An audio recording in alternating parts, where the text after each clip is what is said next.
Kapan dan bagaimana orang-orang Turki, salah satu pasukan terakhir Islam, diperkenalkan dengan agama Islam? Apakah mereka menerima agama Islam karena paksaan seperti yang banyak orang katakan?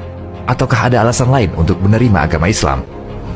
Apa yang terjadi antara orang Arab dan orang Turki? Mari kita lihat pengenalan agama Islam kepada orang-orang Turki. Allah Subhanahu wa Ta'ala telah mengutus ribuan nabi sebelum Nabi Muhammad SAW. Beberapa dari nabi-nabi itu juga diutus ke tanah Turki pada masa lalu. Jadi mereka telah percaya pada akhirat dan pada keesaan Tuhan. Mereka tetap menjadi satu-satunya bangsa yang tidak pernah menyembah berhala, hanya beriman kepada Tuhan Yang Maha Esa. Simo Kata, seorang sejarawan Romawi Timur, mengatakan hal-hal berikut tentang kepercayaan orang Turki sebelum adanya agama Islam. Orang-orang Turki tidak menyembah apapun selain Tuhan yang menciptakan langit dan bumi. Mereka mengorbankan kuda, sapi, dan domba untuknya. Jadi, menurut apa yang beliau katakan, kepercayaan orang Turki memiliki kemiripan dengan agama Islam. Ditambah lagi orang-orang Turki mengenal peribahasa, langit adalah tenda kita, matahari adalah bendera kita, yang disesuaikan dengan kewajiban Islam, yakni menyebarkan agama Islam ke seluruh dunia, adalah makna dari peribahasa tersebut. Kapan agama Islam pertama kali tiba di tanah Turki?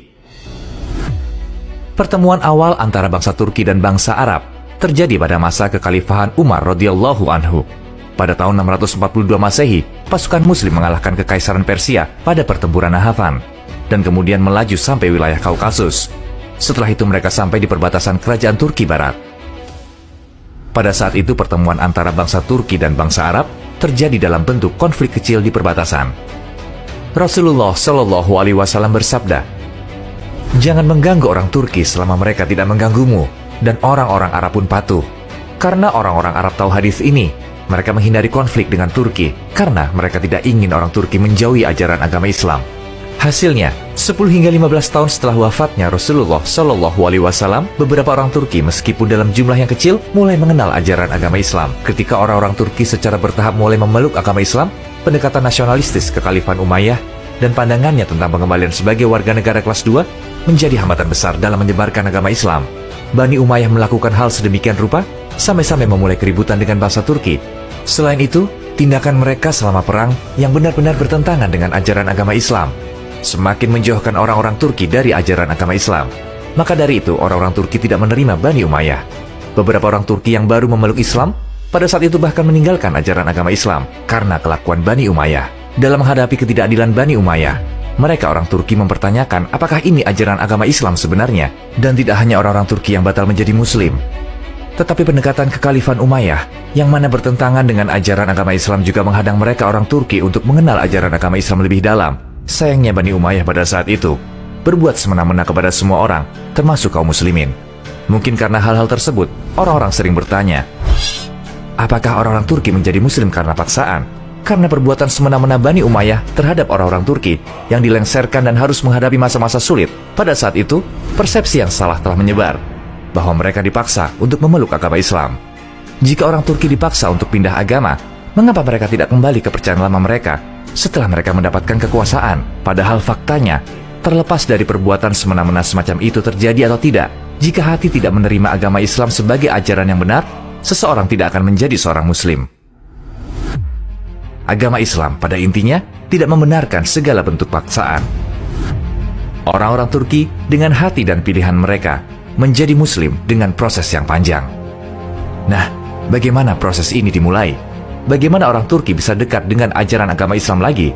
Karena pemberontakan besar dan perang saudara yang pecah pada tahun 750 Masehi, Bani Umayyah terbagi menjadi dua. Akibat dari pemberontakan ini, kekhalifahan Abbasiyah didirikan menggantikan Bani Umayyah, dan semua perlakuan yang salah dari Bani Umayyah telah berakhir.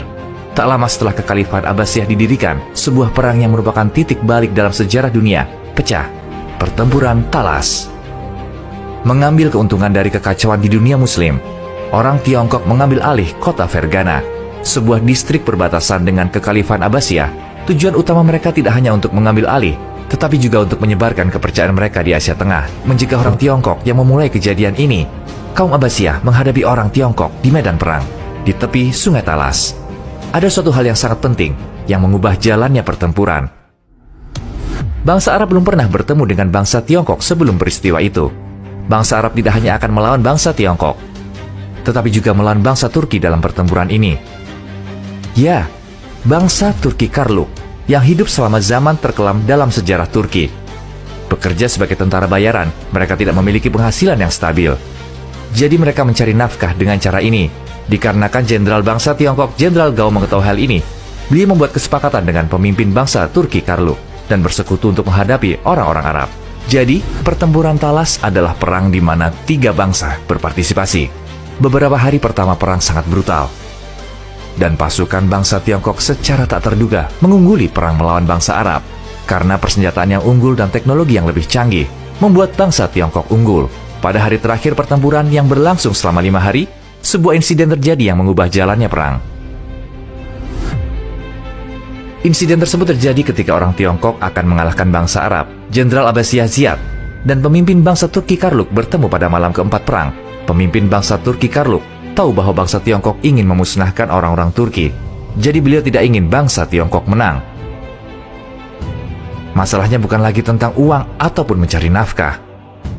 Beliau ingin memberi pelajaran kepada orang Tiongkok karena semua perbuatan semena-mena yang mereka alami selama bertahun-tahun. Di sisi lain, beliau pun tidak bisa melupakan perbuatan semena-mena dari Bani Umayyah. Jenderal Abbasiyah Ziyad berjanji bahwa apa yang terjadi di masa lalu tidak akan terjadi lagi. Beliau menginginkan bangsa Turki menjadi sekutu dari kekhalifan Abbasiyah yang baru didirikan. Pemimpin bangsa Turki itu percaya pada ketulusan Ziyad dan setuju untuk bertempur melawan Jenderal Gao bersama-sama. Pada hari terakhir pertempuran, bangsa Turki Karluk menjadi pihak yang mengubah jalannya pertempuran. Saat bangsa Arab menyerang pusat pasukan musuh, pasukan berkuda bangsa Turki tiba-tiba mulai menyerang dari sisi kanan dan sisi kiri pasukan bangsa Tiongkok. Jenderal bangsa Tiongkok Jenderal Gao yang tidak mengerti akan apa yang sedang terjadi dan tidak tahu harus berbuat apa, tidak dapat menghindari kekalahan pasukannya. Pasukan bangsa Tiongkok akhirnya kalah dalam pertempuran yang memakan banyak korban dan meninggalkan banyak tawanan.